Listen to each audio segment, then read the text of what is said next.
Merhaba arkadaşlar, Treyarch stüdyolarında Mark Lamia ile birlikteyiz. Mark Lamia, Treyarch'ın başkanı, yani Call of Duty Black Ops serisinin de yaratıcısı. Şimdi onunla güzel ve mümkünse oldukça uzun bir röportaj yapacağız. Kendisi biliyor mu bunu bilmiyorum ama çok eğlenceli bir insan. Zaten güzel bir sohbet olacağını umuyorum. Hello Mark, how are you? Hello. It's really nice to be here, and we're really excited about the Black Ops 2. I'm excited to have you here. Thank you for traveling all the way here. We really appreciate it. Thank you very much. It was really surprising that with Black Ops 2 you were able to keep lots of secrets, and you did like a 3 hours presentation to us. We talk a lot about the stuff, but still there's some questions I would like to ask, and I want to share some stuff through you with our readers. Sure. Before coming here, I prepared some questions, and one of them was, are you planning to move into 80s? Since the first game was on 60s, are you planning to move 80s? And when in the presentation you said that you are moving to 80s, I was like, yes, I knew. But then you said that you're moving to 2025. Yeah, you weren't expecting that, were you? No. That's the best kept secret in gaming, yes. right? Okay. So, yeah, with Call of Duty Black Ops 2, the story is, it's a time-spanning narrative. And one of the things that the creative director wanted to create was this very three-dimensional villain. And he wanted to be able to tell the story of how that villain's motivations came to pass. And in our story, the villain, we get to experience that by playing the characters that people experienced in Black Ops 1. So Mason, Woods, the CIA handler Hudson. It's in the 80s with those characters that you're going to experience the past. The game actually takes place in 2025. What's happening is you're playing as David Mason, the son of Alex Mason, and you're in Elite Black Ops. And you go to visit an old man Woods who is, you need to learn about the past. You need to learn about what are the motivations for this as you try to track down the villain in the future, right? Where you are, actually in the present day in 2025. And it's through Woods' memories. He tells you about how he and your father first met the villain a long time ago. And so that's how we portray the 80s. And there's these parallels in the story. There's Cold War that we all know, and then there is the second Cold War, which hasn't occurred yet. That's our fiction. That's our fiction. And we spent many hours talking about how we've crafted that fiction for the future. And we do that in a way that is like we craft our past. We talk to the experts, and in this case, you know, we've gone to the experts, and we've done our research, and we've become, you know, subject matter experts in geopolitical affairs, that things that we might be grappling with, so that we can create a plausible and authentic setting, so that we can then weave our fiction right through it. And I think that's what people enjoy about Black Ops, is that there are these historical settings from the past that we did, but then things aren't exactly as they seem, right? Yes. These are the Black Ops missions that you got, and we wove our fiction right through it. And that's the exact same philosophy when we went to the future. And there's all kinds of exciting things that were opened up to us when we went to the future. It's interesting because there's also conspiracies about video games, that when they talk about some stuff, they took some predictions for future. People think that the US government or any Western government influence gaming companies to talk about, for example, there will be a conflict with Iraq, but before it, a game comes with a conflict with Iraq. So have you ever heard about those kind of stuff? Not specifically, yeah, no. there's also those kind of, you know, those sounds like some Black Ops material, yes, actually. Yes, but actually it's other way around. You're doing all the research, you're talking with all the guys, experts in international relationships to predict stuff. I mean, we're you know, with Call of Duty, you know, I think what we try to do, as with Black Ops in particular, is we really do want to create a fiction that lets the player settle in, and it's like, okay, this is the time frame, and there's enough of the characters and the settings that look authentic and sound authentic and everything else. And then what we do is we craft our fiction right through it. Yeah. It's a way to tell our story. It's a form of storytelling. But still, if the things in Black Ops 2 happens in 13 years, we shouldn't be surprised, right? Maybe not that dramatic as the in game, but I guess we'll see. We'll talk about it in 13 years. You never know. Also, interesting thing is you did a game, Black Ops. Yeah. It sold over 20 million copies, and it made more than $1 billion. And instead of iterating it or just continuing it, you're risking stuff to do something new. So you're taking the series in the second game to the future. How crazy is that? You know what I think is crazy after having a successful franchise for a long time is not trying to push it, not trying to bring people new experiences, not trying to innovate. I think that's more risky than trying to innovate and give people new experiences.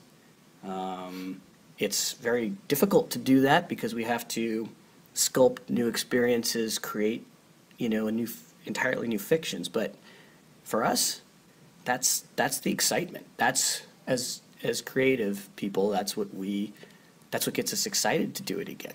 So I look at it from a different point of view. I look at it that it would be actually more risky for our audience if we didn't take those risks and give them some new experiences. And even for a multiplayer, that in the presentation you were saying that you're looking at in a new perspective, that there may be some really strong changes even on multiplayer, which is really, really successful with Black Ops. Yes, really on every front. I mean, if we were done, we could just hang it up right now. We're not done. We have a lot of new great experiences that we think we could bring to the table. The great thing about Black Ops has been that so many people have played it, and we've gotten a lot of great feedback. And there's, I think, so many more things that we could do to excite and invigorate people who've been playing it a long time, who've had a lot of great time experiencing it. There's a lot we can do for them, but there's also a lot for people who are just coming into the franchise who,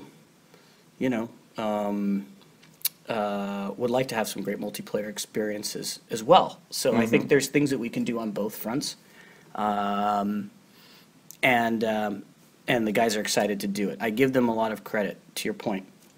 They have a very fortunate to have had some very good success, and they could just iterate on what they're doing, but that isn't the attitude they took. They really wanted to push it and bring a lot of great new experiences to people and give them we feel like we have to earn it every time we come and create a game. I don't think we can expect that people will come out every single time. We have to work for it and earn it. And I'm also wondering, since you're going to future from 60s, now you're in the similar era with the Modern Warfare, because I think they're not as far as 2025, but they're very similar era. So how do you feel about you going into similar era with Black Ops, and is there any kind of cooperation between them, depending on, for example, new technologies, warfare, etc.? The game is a totally independent creative that we're creating. It's totally unique. Black Ops 2 assumes that we are sitting here, you and I, in the year 2012. The past that we craft, well, that all really happened. The Black operations are the things you didn't know about. The future that we're going to create assumes that we're sitting here, and that you can bring all of your experiences and knowledge of history and life to the table, and then we're going to bring you new experiences in the future. Modern Warfare is its own fiction. It doesn't have anything to do with our Black Ops fiction, but it is part of the Call of Duty franchise. We're all part of the same franchise at the same time. So, in any event, it's totally distinct and unique. I don't think there'll be any mistaking Black Ops 2 from a Modern Warfare game. There'll be Yes, no, I think it'll be very just, I mean, you saw it today and yeah, it's really interesting because I was thinking that it will, when you said that it's 2025, it will look like a little bit more like Modern Warfare, but it feels so much Black Ops, even though there's like 60 years. The characters, the animations, the story, the scale, even the colors. you've it's, just done the interview for me. You just said it. Yes, It's really it different. has its own character. Yes, It has definitely. the character of the because we made the other game. Yes. This is the same. These people, they want to, they have their own flavor, their own Yes. creative, and they're bringing that to this, and that's why it's not the same thing. It's interesting that even though it's like, well, one is past, one is future, you can say that it feels like a sequel. It is a sequel. Yeah. It is a It's sequel, a and you'll direct have the sequel, character. yeah. Yeah, you will. I mean, if you played Black Ops, what will be so great is it'll be satisfying because you're going to see and play the characters that you were in Black Ops, as well as an entirely new cast of characters and an entirely new set of fiction. And the way the thread between them is our villain, right? We're telling that story because we're going to see the villain and his motivations, because we want to tell a very compelling story, a very three-dimensional character. And then we're going to see him, and then we're going to see what he's going to do in the future. But we're going to see what his motivations were from the past. His name is Menendez. Menendez. Right. And he is So, Nicaraguan. and Nicaraguan. Yeah. Yeah. And this guy doesn't care about the US or China. But in the presentation, you said that you will show more than one perspective of this villain. It will be more compelling. Multi-dimensional. Multi-dimensional. So Yeah. we will know his reasons. We will be able to understand this villain. Well, it won't just be presented to you as here's the bad guy. Uh-huh. Yeah. Yeah, you'll understand more of the motivations, more of the whether that doesn't mean he's not still the villain, but you'll be able to see the why he is the way he is, maybe, or why he's thinking of some of the things. Why does he have this? What's his disdain for this and that and the other, as opposed to just saying why is he the villain? Why is he, and why does he, why is he interested in exacting his vengeance in the future? Why is that? Yeah. So it sounds like he's the backbone of the story. His story arc takes place over that entire game, and we're going to tell you more about the villain later in much greater depth, because he is very interesting. And Dave Anthony has been working with David Goyer. And I don't know how familiar you are with the Batman, the Dark Knight series. Yes, sure. Okay. He did, we've been consulting and working with him, and he's done a great job.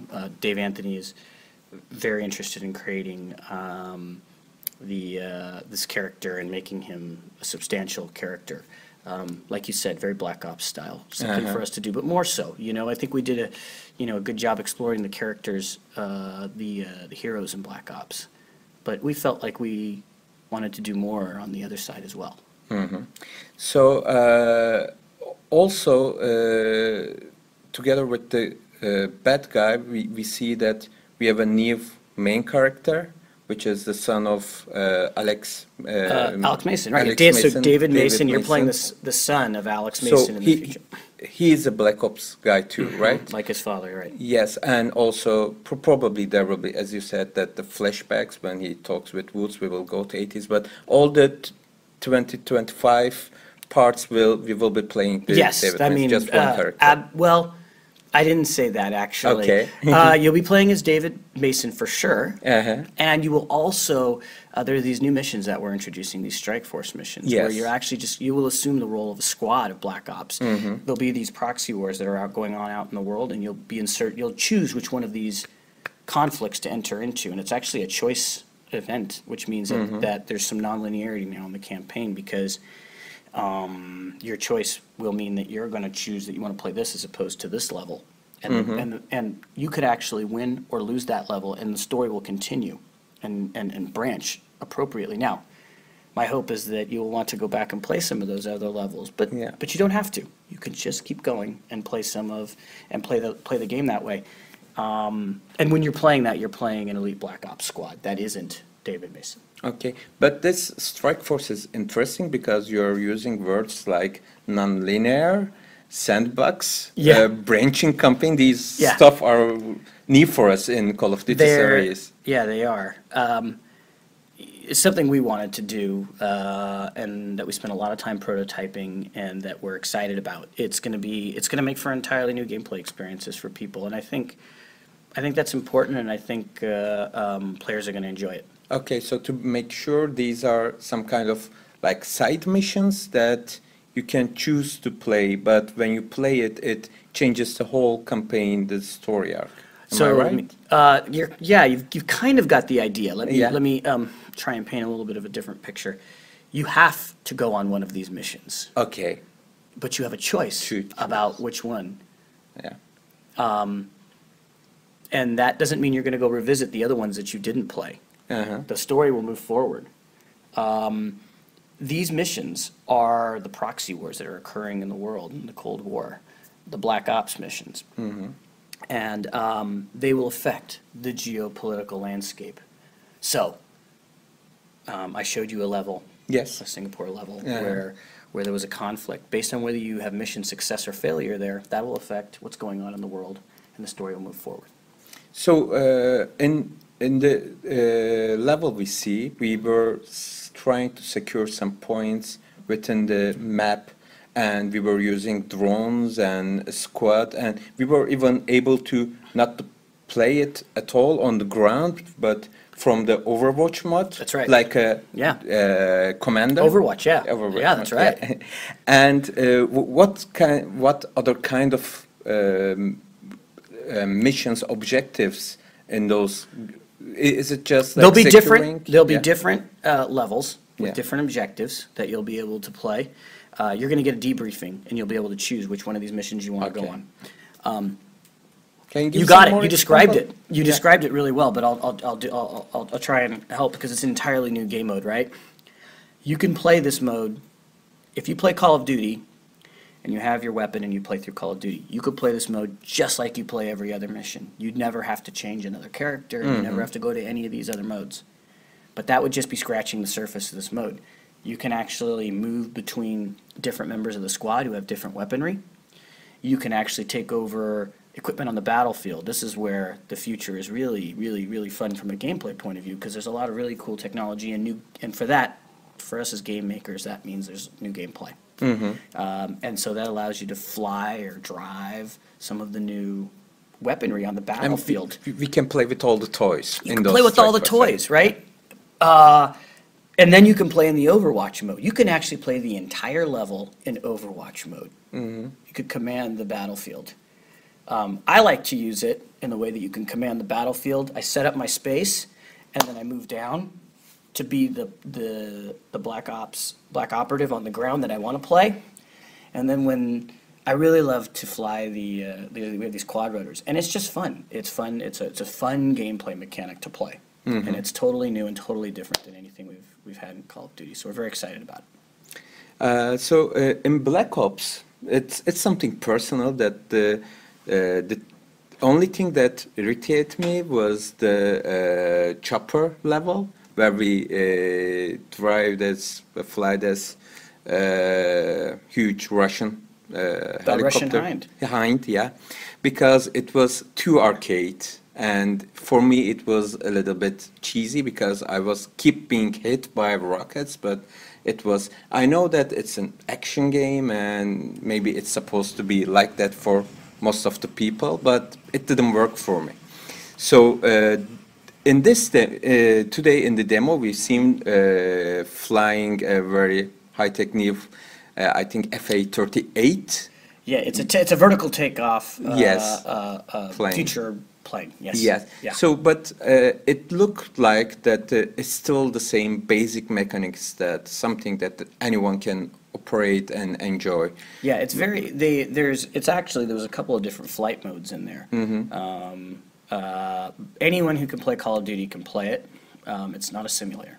It's an action game. So it's really intense. I don't know, you tell me, you saw it. Did you think it looked intense? Yeah, it was pretty intense. It was far ahead of the Hind level on the first, because it was so fast, and between skyscrapers over LA, it was quite tense. Yeah, it was pretty intense. I think it's going to be very exciting to play. And you know what? I think it just goes to, if you remember that level, there's just a lot of different types of gameplay in that level. The team wanted to offer, and that's just one level. Yes. And it looks like that the whole scale is going much bigger with the Black Ops 2. You have more game modes. The things happening is now a one huge narrative, so probably story-wise, it has much more material. Everything is much bigger. So what about the game length? Will it be still around 12 hours, the campaign? We're not done with it yet. So in all honesty, I can't answer that. But I think, as a single playthrough, you can expect the kind of campaign length of around what we delivered in Black Ops. Maybe it'll be more, maybe it'll be less, but we haven't finished it, right? But the difference is the replayability that I think will exist because of the branching storylines, and people I think will want to go back and do things, and also these Strike Force levels. You actually won't experience some of them if you just have a single playthrough, and I think people will enjoy this, and hopefully they'll want to go back and play it and get more enjoyment out of the game because there's experiences they didn't have. I'm a completionist, so I'm one of those guys who wants to make sure I've tried everything. So in that case, I think you'll get potentially a lot more and also playback. you have much more replayability because of the Strike Force. Yeah, they're sandbox levels. They're not. I mean, I think the first time you play through those won't that like I said, I think that'll be just literally scratching the surface. I think people will just be figuring, oh, I can do this and I can do that, and I think that's an important game design element. Literally, we had to make it accessible. Call of Duty is so very accessible. I think it's part of the reason why so many people enjoy it. But there's also skill to Call of Duty, and I think this also holds true in that tenet.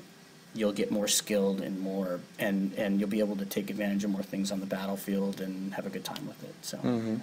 Okay, before going into last question, because I kept one hard question on the last, but first I wonder that in the beginning when Treyarch was involved in Call of Duty series, it was like running a sub-series to fill the release gap.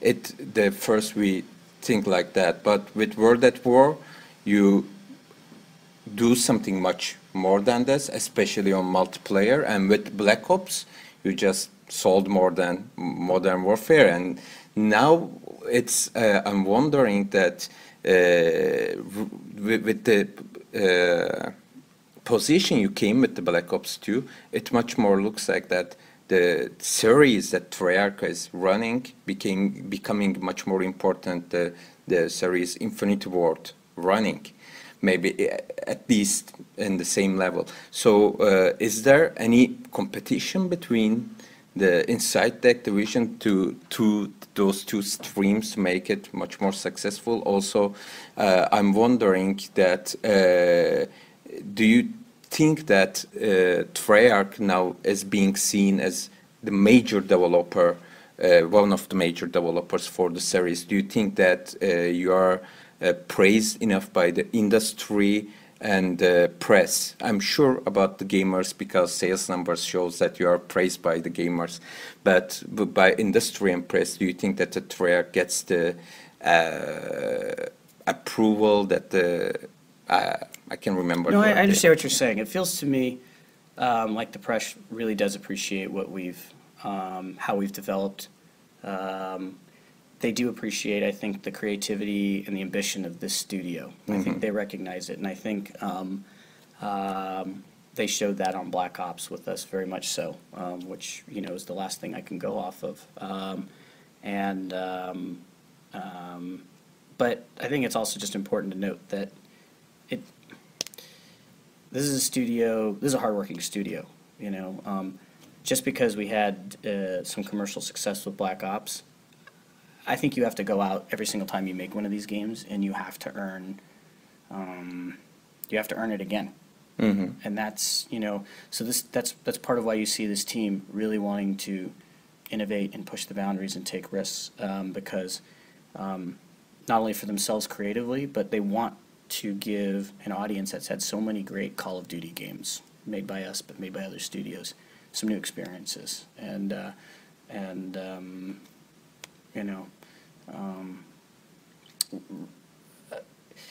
we're very critical of our own selves and our own work.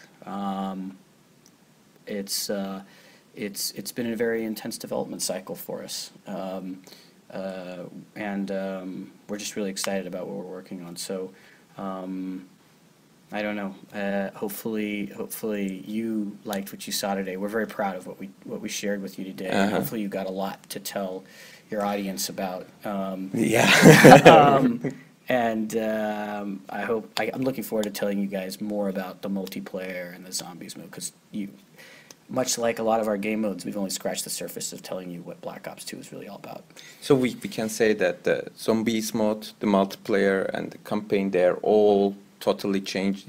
Not totally changing, but totally developing. Yeah, we're pushing the boundaries on every single one of those modes. Okay. Yeah.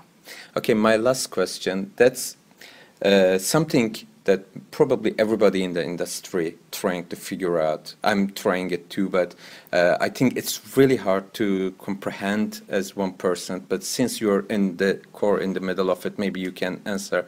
Yeah. What is Call of Duty about today? I don't care about its future or where it came.